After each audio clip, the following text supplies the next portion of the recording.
Hey everyone, welcome back. In this tutorial, I'll show you how to change a product URL in Shopify.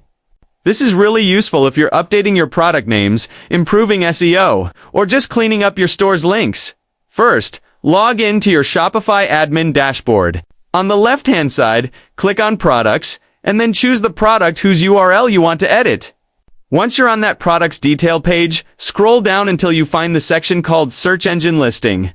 There, you'll see a small preview of how your product appears in search results. Click the Edit button to make changes.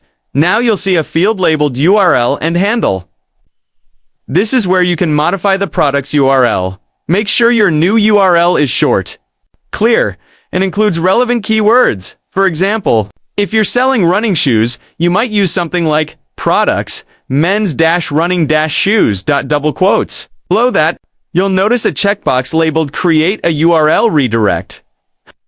Keep that box checked. It's important because it automatically redirects anyone visiting your old product link to the new one, which helps you keep your SEO rankings and ensures customers don't land on a broken page. Once you've entered your new URL, click Save in the top right corner, and that's it.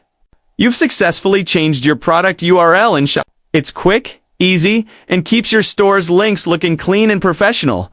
Thanks for watching. And if this video helped you, make sure to check out the other Shopify tutorials for more quick tips on optimizing and managing your online store.